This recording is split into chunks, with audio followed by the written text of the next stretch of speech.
ये इन्होंने social media पर पोस्ट डाली और मैंने पहले ही कहा उस कलेक्टर के ऊपर किसी भी बड़े नेता का, बड़े आदमी का हाथ है, इसलिए वो अपनी मनमानी कर रहा है और खाली कंपनियों का मुनीम बन के वहाँ काम कर रहा है। ये जैसलमेर जिले के जिला कलेक्टर के ऊपर कई बार आरोप लगे हैं। तो पहले एसडीएम पोखरण ने आरोप लगाए, गंभीर आरोप लगाए, और अभी फिलहाल तहसीलदार को एपीओ किया, पहले अभी निलंबन कर दिया। तहसीलदार जो अवैध अतिक्रमण हटाने के लिए गए तो उससे कलेक्टर साहब नाराज हो गए, क्योंकि कलेक्टर साहब के कंपनियों के साथ में, प्राइवेट कंपनियों के साथ में बड़ी साठगांठ है और इसकी शिकायतें पहले भी कई बार आई।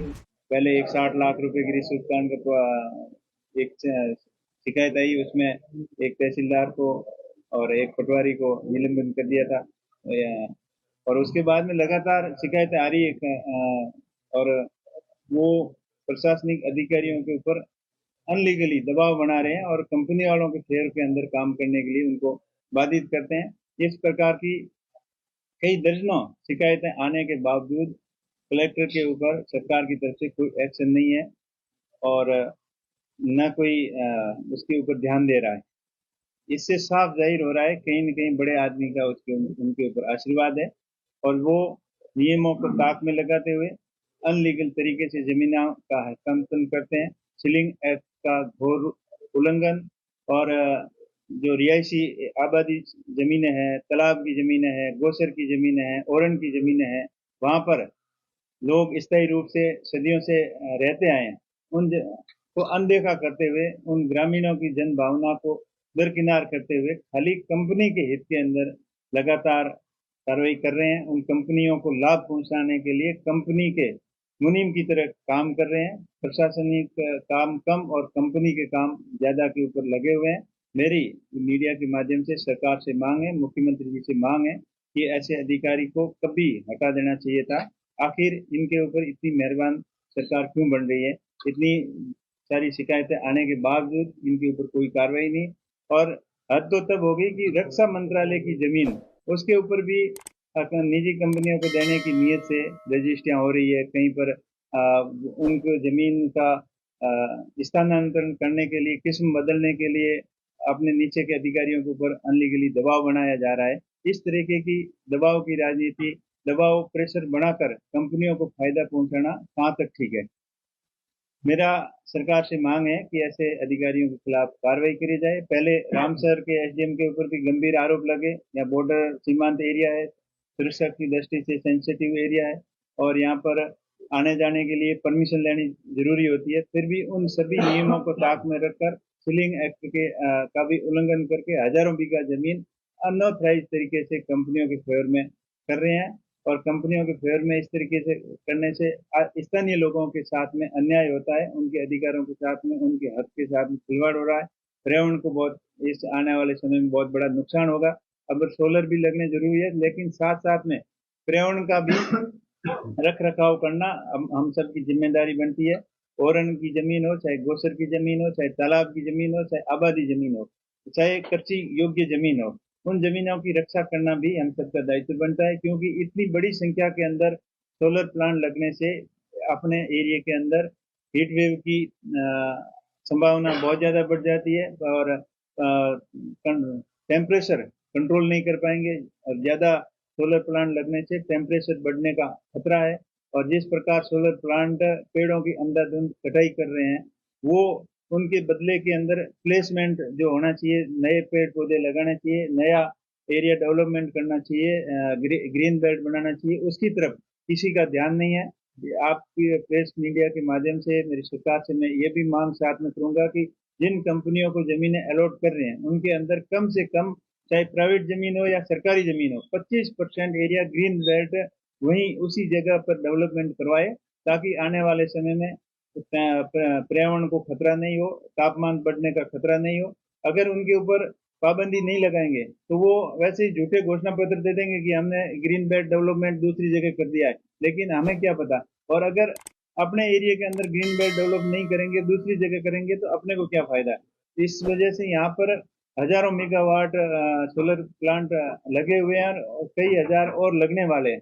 इसी तरीके से अंधाधुंध पेड़ों की कटाई होगी। जैसे खेजड़ी अपना राष्ट्रीय वृक्ष है, और उनकी रक्षा करना हम सबका दायित्व है, कर्तव्य है। तो उसकी भी अंधाधुंध कटाई हो रही है। तो खेजड़ियों की तो कम से कम उसकी जितनी जमीन आती है वो रिजर्व रहे, उनको काटे ही नहीं। उससे सोलर प्लांट कंपनियां ज्यादा जमीनें ले लें, और बाकी जैसे छोटे पेड़ पौधे हैं उन उनको दूसरी जगह शिफ्ट करें। और शिफ्ट करना होने लायक नहीं है तो एक पेड़ के बदले 20 पेड़ कम से कम उसी जगह पे लगाए, उसी प्लांट एरिया में लगाए। जैसे 1000 एकड़ जमीन वो प्लांट के लिए ले रहे हैं, तो उसके लिए 1300 एकड़ जमीन ले, और 200-300 एकड़ कम से कम रिजर्व रखे ग्रीन बेल्ट के लिए, पर्यावरण के लिए। क्योंकि इसकी तरफ अगर ध्यान नहीं दिया, अपन खाली सौर ऊर्जा को बढ़ावा देने के लिए, विद्युत संकट को कम करने के लिए ये काम करते रहेंगे, तो पर्यावरण को आने वाले समय में बड़ा खतरा होगा। उसके साथ साथ पर्यावरण के वन्य जीव जंतुओं को भी खतरा होगा, और मानव जीवन पे भी ये संकट आ सकता है। जब आप खुद सोलर का जब यहाँ पे काम कर रखा है, तो क्या लगता है आपको, क्या टेक्निकली कमियां जो है वो अभी फिलहाल जो कंपनियां कर रही है, या क्या सुधार और करने जो सरकार है पसंद नहीं कर रही नहीं सुधार, तो मैं कह रहा हूँ ना, पर्यावरण की तरफ बिल्कुल ध्यान नहीं दिया जा रहा है। आज से 15 साल हो गए सोलर प्लांट लग रहे हैं, कि उनसे सर्टिफिकेट लिए जाते हैं कि यहाँ पे पेड़ था ही नहीं। अगर थोड़ा बहुत कोई शिफ्टिंग या कटिंग का होता है तो ये सर्टिफिकेट दे देते हैं कि हमने फला जगह फला खतरे में इतने पेड़ लगा दिए। वो झूठे सर्टिफिकेट दिए जाते हैं और पेड़ कहीं नहीं लगते हैं। जिस प्रकार पिछले 15 सालों के अंदर लाखों पेड़ों की कटाई हुई है, उनकी भरपाई के लिए नए प्लांटेशन कहीं भी नहीं हुआ, खाली कागजों की अंदर खाना पूर्ति के अलावा। तो मेरा सरकार से मांग है कि अभी नेक्स्ट में जितने भी अभी रनिंग प्रोजेक्ट है और आने वाले समय में जितने भी सोलर प्रोजेक्ट आते हैं, उनके लिए कम से कम 25 से 30% रिजर्व लैंड रखे ग्रीन बेल्ट के लिए, और उसी प्लांट के आजू बाजू में, उसी प्लांट से सटता, जैसे नॉर्थ और साउथ के अंदर प्लांटेशन हो सकता है, जैसे ईस्ट और वेस्ट के अंदर उसकी शेडो का शिकायत रहती है, तो साउथ और नॉर्थ के अंदर जहाँ भी पे एरिया सुटेबल लगे कंपनियों को, तो उसी प्लांट के अंदर 30% एरिया रिजर्व खाली प्लांटेशन के लिए करें, ताकि हीट वेव का खतरा आने वाले समय में लोगों को नहीं हो, और वन्य जीव पक्षी पक्षियों के ऊपर भी फर्क नहीं पड़े, पर्यावरण के भी ऊपर फर्क नहीं है? पड़े। आपने जैसलमेर का मुद्दा बताया, बाड़मेर में कई प्रकार की कंपनियां भी चल रही है, या प्रशासन जिला कलेक्टर को लेकर भी मैं आपने पूरे कहा, राजस्थान क्या की सब बात कुछ कर या रहा हूँ बाड़मेर में मैं। सब कुछ ठीक हो नहीं रहा है? नहीं, मैं पूरे राजस्थान की बात कर रहा हूँ। जिस प्रकार राजस्थान के अंदर, चाहे बीकानेर हो, चाहे बाड़मेर हो, चाहे जैसलमेर हो, चाहे जालोई सिरोही हो, वहाँ उधर थोड़े कम है, पर मेनली बीकानेर, जैसलमेर और बाड़मेर के अंदर 80% से ज्यादा सोलर प्लांट लग रहे हैं। और पर्यावरण की तरफ किसी का भी ध्यान नहीं है, न तो सेंट्रल गवर्नमेंट की कोई गाइडलाइन है, न स्टेट गवर्नमेंट की कोई गाइडलाइन है, न ही कंपनियां अपनी नैतिक जिम्मेदारी समझ रही है कि पर्यावरण को हम कितना नुकसान कर रहे हैं, और आखिर इसके रिप्लेसमेंट के लिए हम क्या कर रहे हैं, उसके ऊपर किसी का कोई ध्यान नहीं है। तो पर्यावरण के ऊपर अगर ध्यान नहीं दिया तो आने वाला समय सबके लिए खतरनाक हो सकता है। उसके साथ साथ इतनी बहुत सारी ट्रांसमिशन लाइन है जो किसानों के खेतों के अंदर से निकल रही है, उनके लिए भी कोई स्पष्ट गाइडलाइन नहीं है। किसानों के साथ में मजबूरन उनको बाध्य किया जाता है कि आप कंपनियों को ट्रांसमिशन लाइन लगाने दो। प्रशासन कंपनियों का फेवर ज्यादा करता है, किसान की नहीं सुन रहा है। अभी मेरे पास रोज कम से कम 8-10 फोन आते हैं, कि आज भी कई फोन आए थे। आज रेतेव के अंदर एक घर के अंदर एक ढाणी है उसकी, उसके अंदर वो टावर खड़ा कर रहे हैं, और वो मना करने के बावजूद, उसकी सहमति के बिना, जबरदस्ती उसको बिना कंपनसेशन दिए, बिना मुआवजा दिए उसके घर के अंदर टावर लग रहा है। तो इस तरीके की घटनाएं बहुत ही चिंताजनक है। कंपनियों का काम भी होना चाहिए, साथ साथ में लोगों के अधिकारों का हनन नहीं होना चाहिए, और उनके साथ में जबरदस्ती उनके खेतों के अंदर टावर नहीं लगे। अगर लगा है तो उन्हें उचित मुआवजा मिले, यही मेरी मांग है।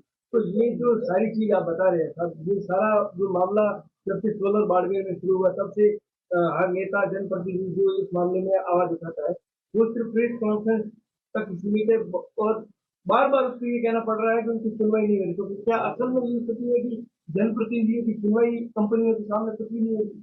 बिल्कुल जनप्रतिनिधियों की सुनवाई कुछ नहीं हो रही है। खाली सरकार के इन्वेस्टर की तरफ उनको बढ़ावा देने के नाम पर उनको सब कुछ खुली छूट दे रखी है, जितनी नहीं होनी चाहिए। क्योंकि अगर पर्यावरण की तरफ ध्यान नहीं दिया तो आने वाले समय में सबके लिए ये बड़ा खतरा हो सकता है। राजस्थान में इतनी बड़ी मात्रा में सोलर प्लांट लग रहे हैं, जिससे हेट वेव का आने वाले समय में बहुत खतरा है। एक विशेषज्ञों की रिपोर्ट के अनुसार आया है कि इसी तरीके से प्लांट लगते रहेंगे और पर्यावरण के ऊपर ध्यान नहीं दिया गया, अगर बैलेंस नहीं बनाया, तो आने वाले समय में टेम्परेचर के अंदर 3 से 5 डिग्री तक बढ़ सकता है। तो सर इसका इलाज क्या, क्योंकि काम तो लगातार जारी है, जनप्रतिनिधि यहाँ पर इसका इलाज मैंने बताया आम जनता नहीं। की तरह ही सीख रहे हैं कि साहब गलत हो रहा है, गलत हो रहा है। अब नहीं इलाज क्या, काम तो इसकी जारी है। हम तो विपक्ष में है, हमने हमेशा मांग करना हमारा कर्तव्य है, और उसमें हमने कोई कसर नहीं छोड़ी। लोकसभा में भी इसका मामला पहले उठाया, अभी जैसे भी मेरे को मौका मिलेगा तो लोकसभा में इस मामले को रखूंगा कि जिस तरीके से पर्यावरण के साथ में कंपनियां खिलवाड़ कर रही है, और ऑफिसर और जिम्मेदार जनप्रतिनिधि मुख्य दर्शक होकर उन देख रहे हैं, तो ये आने वाले समय में सबके लिए ठीक नहीं है। तो जैसलमेर में सर जो घटनाक्रम हुआ, एक एसपी और एक तहसीलदार को वहां से जिस तरीके से हटाया गया, तो क्या लगता है कि जो अधिकारी इन कंपनियों की गुलामी नहीं कर रहे या उनके बाबू बन के काम नहीं कर रहे, उनको सरकार जो है वो दंड दे रही? बिल्कुल सही है, ये तीसरी बड़ी घटना है। उससे पहले दो ट्रैप हुए थे, एक एसडीएम और एक अधिकारी और था रेवेन्यू डिपार्टमेंट का, दो ट्रैप हुए थे। और उसके बाद में फिर एसडीएम पोखरण के ऊपर आरोप लगे थे, दबाव था कि उन दबाव के अंदर उन्होंने काम नहीं किया तो उनको यहाँ से हटा दिया। और अब तीसरी घटना हुई है कि तहसीलदार को पहले 17 सीसी का नोटिस दिया, अब एपीओ किया, और इस बात पे किया कि वो कोई अवैध कब्जा जो कंपनी वाला करना चाह रहे थे उसको खाली कराने के लिए वो जा रहे थे। तो इससे कलेक्टर साहब नाराज हो गए, और ऊपर ऊपर के अधिकारी भी उनसे नाराज हो गए कि वो जनता के हित में काम नहीं करके खाली कंपनी के हित के अंदर काम करे। इस तरीके का दबाव काफी पिछले 1 साल से कलेक्टर की तरफ से नीचे के अधिकारियों के ऊपर बनाया जा रहा है, और कलेक्टर सिर्फ और सिर्फ कंपनी के हितैषी बनकर कंपनी के मुनीम टाइप बन के काम कर रहे हैं। जैसा आप कह रहे हैं, कंपनी और सरकार जब एक हो चुकी है, तो अब क्या जनता और जनप्रतिनिधि अकेले पड़ गए, अब सड़क पर आंदोलन देखा जाएगा, भविष्य रणनीति क्या बिल्कुल, है? जनप्रतिनिधियों की ये हमेशा से मांग रही है कि जनता के हित के काम हो, और अगर इसलिए अब मामला काफी ऊपर उठ गया है, जब पानी नाक से ऊपर उठता बढ़ता है, तब उस जनता को मजबूरन आंदोलन के लिए मजबूर होना पड़ेगा और सड़कों के ऊपर आना पड़ेगा। तो सड़कों पर जो विरोध करे उनके खिलाफ तो मुकदमे और उनको जेल में डाल रहे हैं। हाँ, आम जनता कितने की दिन हिम्मत नहीं हो डालेंगे, रही है। कितने डालेंगे, आखिर जनता के सामने बड़ी बड़ी ताकतों को झुकना पड़ा है। ये इस सरकार को, अधिकारियों को, कंपनियों को, सबको झुकना पड़ेगा। समय रहते अगर नहीं चाहते हैं तो इसके लिए बड़ा जन आंदोलन किया जाएगा कि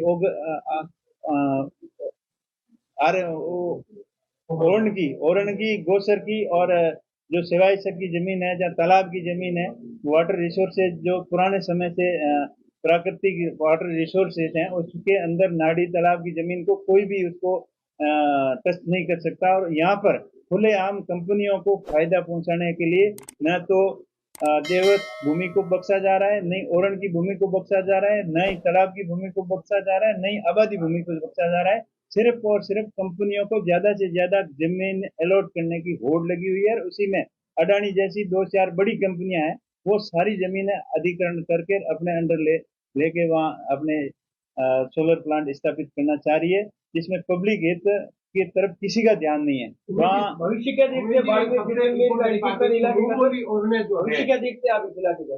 अगर भविष्य इसी तरीके से अगर पर्यावरण की तरफ ध्यान नहीं दिया तो भविष्य अंधेरे में है, और हीट वेव बढ़ने से यहाँ जनजीवन अस्त व्यस्त हो सकता है।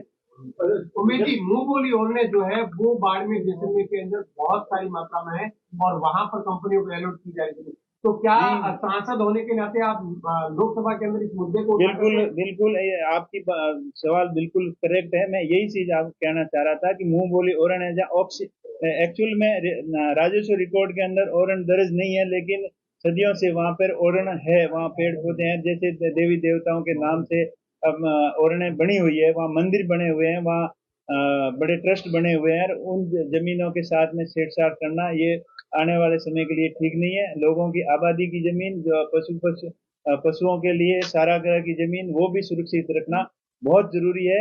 और उसके साथ साथ में जो उपजाऊ जमीन है, जो कृषि योग्य जमीन है, उसको भी रिजर्व रखना जरूरी है, क्योंकि जो जमीन सरकार के रिकॉर्ड के अंदर दर्ज है लेकिन उपजाऊ जमीन है, उन जमीनों को सोलर को नहीं दिया जाना चाहिए, या कम मात्रा उसका बैलेंस करके चलना चाहिए। जैसे सोलर को आप दे रहे हो, उसकी कम से कम 50% जमीन खेती के लिए, सारागाह के लिए, ओरण के लिए, गोचर के लिए रिजर्व रखनी चाहिए। सर आज बैठक थी 2021 के बाद, आज बैठक हुई है, किन किन मुद्दों पर चर्चा हुई, क्या क्या विकास होना है, किन किन सुविधाओं का विस्तार होना है? आज डीएमएफटी की मीटिंग थी, जिसके अंदर डिस्ट्रिक्ट मिनरल जो पैसे आ रहे हैं उनका जो पिछले 4 साल से इसकी मीटिंग नहीं हुई, तो उसकी संबंधित मीटिंग थी और उसमें ये डिसीजन लिया गया कि जहाँ अब सरकारी स्कूलों के भवन ज़्यादातर क्षतिग्रस्त हैं और सार्वजनिक हित के कामों के अंदर वो पैसे लगे। जब से झालावाड़ और जैसलमेर की स्कूल की घटना हुई, जहाँ मासूम बच्चों की स्कूल भवन ढहने से, दुर्घटना से बच्चों की मौत हुई, वो पूरे राजस्थान के लिए एक शर्मसार घटना थी। सब ने दुख जताया और अभी सीएम देर सवेरे से देर से जगे, उनका भी ध्यान इसकी तरफ आया कि स्कूलों की जर्जर भवनों की मरम्मत होनी चाहिए। तो उनको ध्यान में रखते हुए सबसे ज़्यादा पैसा 80% पैसा स्कूलों के अंदर अतिरिक्त कक्षा कक्ष, स्मार्ट बोर्ड एंड स्कूलों के नए भवन निर्माण के लिए खर्च हो, इसके लिए इसमें डिसीजन लिया गया। इसके साथ साथ में पर्यावरण से संबंधित और मेन हेल्थ से संबंधित था कि बाड़मेर जिला अस्पताल के अंदर लंबे समय से सीटी स्कैन और कैथ लैब और एमआरआई मशीन की डिमांड चली आ रही है। पिछले 1-1.5 साल से मैं भी जब भी मीटिंग में जाता हूं, जब भी जनप्रतिनिधि मिलते हैं तो ये मांग मजबूती से रखते हैं, लेकिन उसकी अभी तक काम हो नहीं पाया। तो ये भी डिसीजन लिया गया कि ये 3 चीज हॉस्पिटल के अंदर हो और बाड़मेर के शहर के अंदर बढ़िया पार्क डेवलपमेंट हो जहाँ लोग आए जा सके, और बाड़मेर शहर की भी जो स्कूल है जर्जर हालत है, और डीएमएफटी क्षेत्र के अंदर आई हुई सारी जर्जर स्कूल है और नई क्रमोन्नत स्कूल हैं जहाँ कक्षा कक्षों की कमी है, उन स्कूलों के अंदर मैक्सिमम पैसा खर्च हो। सर किसान परेशान है, अनुदान आया नहीं। बिल्कुल किसानों की मांग जायज है। किसानों के आदान अनुदान की राशि भी नहीं आई। कुछ किसानों के जो पशुधन का बीमा था उनके क्लेम भी नहीं आया। किसी के खाद बीज के जो पैसे मिलते हैं, किसान अनुदान राशि 2-2 हज़ार रुपए की किस्त आती है। इस तरीके की कई किसानों के साथ में कई कंपनियों ने फ्रॉड कर दिया। अब देखिए, सरकार की वेबसाइट हैक करके हैकर पैसे इधर उधर कर सकते हैं, इससे बड़ी विडंबना की बात हो नहीं सकती। इसका मामला कि मेरे कई साथी सांसदों ने पार्लियामेंट में भी रखा कि आजकल साइबर ठगी हो रही है, उसको कंट्रोल करने के लिए पुख्ता कदम उठाए जाएं। और सरकार से हम लगातार मांग करते आए हैं कि जो किसानों के फसल बीमा क्लेम के पैसे हो, चाहे आदान अनुदान की राशि हो, चाहे किसान समर्थन राशि हो, पूरे पैसे समय पर किसानों को मिले। इसके लिए सभी अपनी जिम्मेदारी महसूस करते हुए इसके ऊपर काम करें। और नॉर्मल में पिस्टल लाइसेंस का भी करता हूँ, क्या कुछ देखिए, पिस्टल लाइसेंस ये सीमावर्ती एरिया है, सेंसिटिव एरिया है, जहाँ जो वाकई में जिन आदमियों को इसकी जरूरत है उन्हीं को गहनता से जांच करके देना चाहिए। जिन लोगों के ऊपर आपराधिक मुकदमे हैं, जो आदतन अपराधी लोग हैं, ऐसे लोगों को बिल्कुल हथियार नहीं देना चाहिए, और जो कैपेबल नहीं है उनको भी नहीं देना चाहिए। मेरे सुनने में आया है कई लोग आर्थिक रूप से उसके हथियार के रखने के काबिल भी नहीं है और रख रखाव भी नहीं रखते, ऐसे लोगों को भी दे दिए। कुछ ऐसे लोग हैं जिनके ऊपर दर्जनों मुकदमे हैं, ऐसे लोगों के भी लाइसेंस अप्लाई आए हुए हैं, उसके ऊपर विचार विमर्श चल रहा है। मेरी पिछली बार कलेक्टर साहब से बात हुई थी तो उनको मैंने स्पष्ट निर्देश दिया था कि जो जेन्युइन लोग हैं और आपराधिक रिकॉर्ड जिनका नहीं है, साफ सुथरी छवि है और जो कैपेबल है, उनको ही आप हथियार का लाइसेंस दें, अनलीगल लोगों का हथियार नहीं दें। ऐसा हुआ है कि अभी मेरे कुछ पुख्ता जानकारी नहीं है, बल्कि कुछ लोगों की शिकायत आई है, तो मैंने कलेक्टर साहब को पहले, आज की बात नहीं हुई लेकिन पहले एक बार में जब व्यक्तिगत मिला था तब मैं बोला था कि जो जिन लोगों को वाकई में जरूरत है, जिनको किसी से खतरा है और वो अपराधी प्रवृत्ति के लोग नहीं है, उन लोगों को ही हथियार का लाइसेंस मिले।